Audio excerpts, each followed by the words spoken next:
Itu terancam dipecat, guys. Ngatain lontong tetangga. Jangan disingkat ya, lontong tetangga ya. Nanti jadi Nah, kasusnya pasti KDRT. Lagi dengan dia yang kecintaan sekali dengan seorang Sepri dan bilang, Nikmir ini kecintaan banget sama Masri gitu loh. Itu yang Loli lakukan, Mbak Nikmir. Loli kecintaan banget sama Fadel, jadi dancer sekarang kan. Loli kan jadi dancer gitu. Sama Nikmir cinta sama Masri jadi apa? Jadi lebih kalem. Jadi lebih ibu bayangkari kan. Nah, bibit-bibit bobotnya bagus, itu aja tidak menjamin kebahagiaan dan juga kelanggengan dari hubungan gitu. Belum tentu si Kang Semir kayak gitu kan. Kita lihat Kang Semir sama Loli awet nih sampai sekarang. Jangan seenaknya punya ajudan, pecat aja nih Pak gitu. Bahkan ada yang minta bahwa Masri ini dipecat dari Sebetulnya tuh bukan aku yang kejar dia.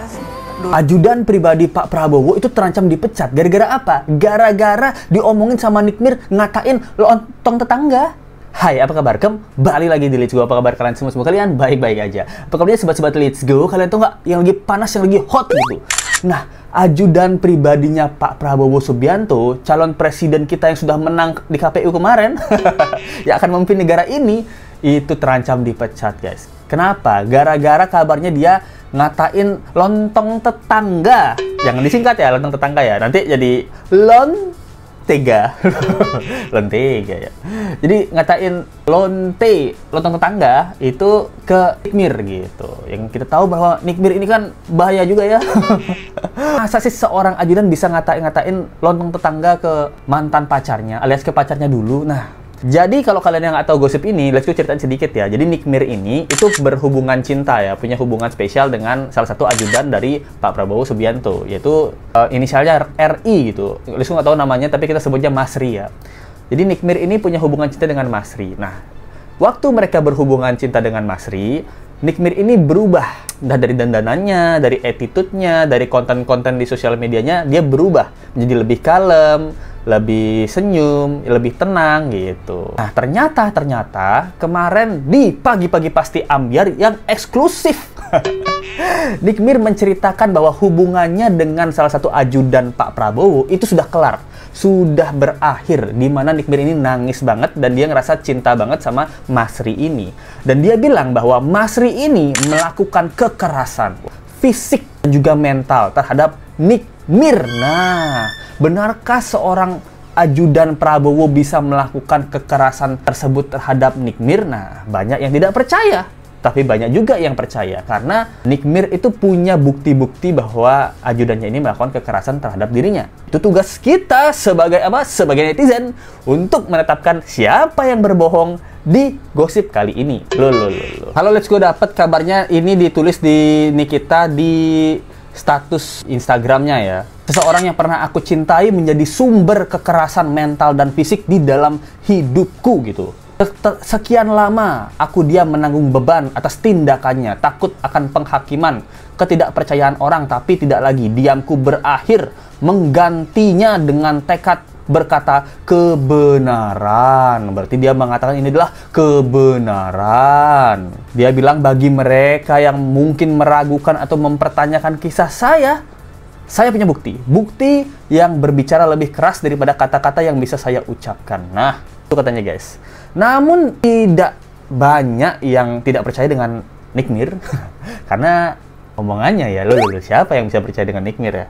Itulah tugas kita untuk menilai nanti ya. Nah, tanggapan dari salah satu Tengku Sansabella itu yang mempertanyakan bahwa emang bener Nikmir yang kayak gitu, kayak Nikmir yang salah deh gitu. ketika dia berhubungan lalu selesai itu kan biasa. Kasusnya pasti KDRT. Coba deh cek di Google. Jadi itu biasa banget, dari yang manapun pasti kasusnya KDRT. Wih, jadi kalau Nikmir katanya yang kemarin itu kisah percintaannya putus nyambung, kawin cerai gitu. Pasti ujung-ujungnya itu pasti dilibatkan ke KDRT gitu. Nggak semua mungkin ya, tapi kebanyakan ya. Nah, let's go secara fakta ya, secara fakta. Kan dia memang benar ya, banyak banget kasus-kasus dari Nikita yang ujung-ujungnya jadi KDRT gitu, atau kekerasan mental dan fisik dan lain-lain gitu, dari fakta-fakta yang udah dilalui Nikmir ya. Terkenal dengan playing victim. Kalau saya menganggapnya seperti itu. Ya, kalau bisa dibilang Mas Rizky atau ajudannya. Bohong. Karena gini, kekerasan, misalnya nih kita sendiri yang berpikir kalau kita yang tertekan, itu belum tentu bisa dibilang itu kekerasan. Karena kan perasaan kita sendiri kadang-kadang juga orang, misalnya nih orang lain ngomong apa kita yang tersinggung, itu kan belum tentu kekerasan gitu loh menurut saya. Dan kalaupun misalnya ada bahasa-bahasa si Mas Rizky yang menertibkan dia yang tidak tertib itu, lalu dia tersinggung, mungkin itu sih yang dia bilang kekerasan ya, kekerasan mental dan fisik gitu. Fisiknya saya nggak ngerti apakah dia ditonjok atau apa, nggak ngerti. Tapi menurut saya kalaupun misalnya ada didikan daripada Mas Rizky ini, menurut saya sih wajar, karena Nikita Mirzani ini adalah orang yang memang harus dididik. Jadi Nikmir ini memang orang yang harus dididik gitu. Nah seperti yang kita tahu ya, ini let's go nangkep poinnya. Jadi kalau Masri ini kan dia memang ajudan, dia terlatih dari kemiliteran, pasti tegas. Nah, jadi dia kebanyakan orang dari kemiliteran kan biasanya mendidik keluarganya itu dengan tegas gitu, peraturan, ketertiban, kesopanan gitu, rata-rata ya guys ya gitu. Jadi dia mungkin kalau kita tahu masa lalu Nikmir yang ceplos-ceplos, nyerocos gitu. Dan sekarang lebih kalem gitu. Salah satu tuntutan dan juga didikan dari Masri, dia mengawal presiden. Nah, untuk menjadi lebih baik lagi. Dia seorang ibu gitu. Tingkah-tingkah lakunya tuh aneh-aneh gitu loh. Jadi wajar kalau dididik gitu, apalagi ketika dia ingin dipersunting ya dengan orang sekelas si Mas Rizky gitu loh, yang dia adalah sekpri daripada PS ya, presiden yang tinggal tunggu dilantik kan gitu. Pertama saya lihat dia itu kan sebagai relawan atau apa gitu, pokoknya berada di circle kontestasi politik. Jadi ya pastilah dia merubah image-nya, apalagi dengan dia yang kecintaan sekali dengan seorang sekpri dari calon presiden terpilih ya. Pasti dia akan pencitraan. Itu guys. Jadi menurut Salsabella dia bilang pencitraan yang berubah dari Nikmir ini yang lebih kalem di konten dan juga di media sosial itu berhubungan dengan circle yang dipunyai sama Masri. Jadi kan dia bilang Nikmir ini kecintaan banget sama Masri gitu loh. Jadi makanya dia berubah. Harus pencitraan gitu. Karena kan malu ya, masa kalau nanti jadi suami gitu. Ketemu mungkin sama Bu Puan, Bu Megawati, ya. Kan ingin berubah menjadi lebih baik lagi ya, kan harus mengikuti suami lingkungannya seperti apa. Nah, jadi makanya dia berubah pencitraan. Nah, menurut Let's Go, ini Mbak Nikmir ini harus berkaca, Mbak Nikmir. Mbak Nikmir kan segitunya cinta sama Masri, sehingga kalem kan. Itu yang Loli lakukan, Mbak Nikmir. Loli kecintaan banget sama Fadel, jadi dancer sekarang kan. Loli kan jadi dancer gitu. Sama Fadel kan jadi dancer. Nah, gitu. Nikmir cinta sama Masri jadi apa? Jadi lebih kalem. Jadi lebih ibu bayangkari kan. Nah, kalian berdua sama nih, Loli sama Nikmir ini sama. Dan Nikmir ya, ini bibit bebet bobotnya Masri aja yang ajudan, yang bagus lah bibit bebet bobotnya, yang wajahnya juga bagus kan gitu, ganteng gitu. Nih wajahnya Masri kalau kalian tahu, nah ganteng kan? Ya ganteng, tertib, tegap. Nah, bibit bebet bobotnya bagus, itu aja tidak menjamin kebahagiaan dan juga kelanggengan dari hubungan gitu. Belum tentu si Kang Semir kayak gitu kan. Kita lihat Kang Semir sama Loli awet nih sampai sekarang ya. So, let's go itu deh. Maksudnya Nikmir nih harus berkaca juga dengan dirinya gitu. Jadi nggak semua cowok yang bibit bebet bobotnya bagus cocok ya, ini bukannya apa nih, cocok dengan pribadinya Nikmir gitu. Mungkin yang kerjanya cuma joget-joget doang sama yang mukanya kayak Kang Semir mungkin juga lebih cocok sama kepribadian seorang wanita. Nah, kalian setuju nggak? Setuju nggak? Nah, Dear Nikita Mirzani, Anda mengatakan bahwa Anda mendapatkan perilaku dari seseorang ya, yang mana dia adalah ajudannya Bapak Prabowo, menyangkut masalah kesehatan jiwa dan kesehatan mental. Oke? Anda mendapatkan kekerasan fisik dan mental katanya. Oke? Ini nggak main-main loh. Ya, kalau sampai benar terjadi, kenapa Anda nggak lapor saja? Jangan berkoar-koar di media sosial. Ya, dan kalau misalkan mendapatkan hal tersebut, Anda periksakanlah ke psikolog maupun ke psikiater. Itu sebagai saran saya. Jangan Anda mengekspos hal semacam ini ke media sosial atau ke media-media manapun, dan Anda menjadi topik pemberitaan dan trending topik di mana-mana, dan Anda diundang di mana-mana, dan Anda menceritakan secara tidak langsung bahwa Anda menjelekkan seseorang. Woi, Mbak, Dokter Lita ya, Dokter Lita Gading nggak tahu Nikmir ya? Kalau nggak keluar bukan Nikmir namanya. Kapan sih Nikmir diam-diam aja? Oke, ini tidak baik dan ini akan memblunder, akan menjadi opini publik yang tidak baik untuk Rizky. Jangan sampai Anda bermasalah dengan hukum lagi karena Anda sudah beberapa kali mendapatkan perilaku yang sama dengan laki-laki sebelumnya. Saya rasa introspeksi diri Anda, hati-hati jika mengungkapkan segala sesuatu yang berhubungan dengan orang lain. Nah, jadi dia bilang introspeksi diri dan juga jangan sampai seperti kemarin-kemarin gitu. Ya, Let's Go setuju sih, Let's Go nangkep poinnya ya, bahwa memang kalau kita lihat track recordnya Nick Mir, susah kita mempercayai Nick Mir ini mendapatkan perlakuan kekerasan fisik mental.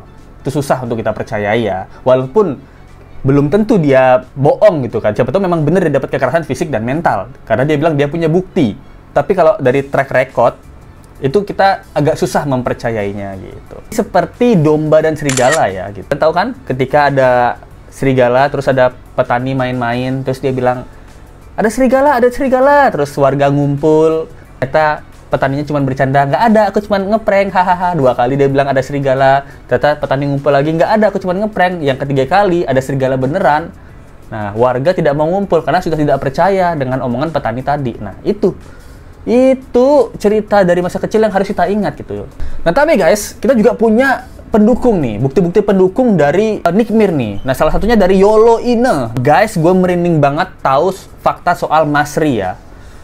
Omongannya Nick Mir ini bener gitu. Saksinya bahwa dia lihat sendiri jadi keributan antara Nick Mir dengan Masri. Nah, dia bilang luarnya adem, ganteng, karir bagus, tapi kalau berantem sama pacar nyekik leher guys.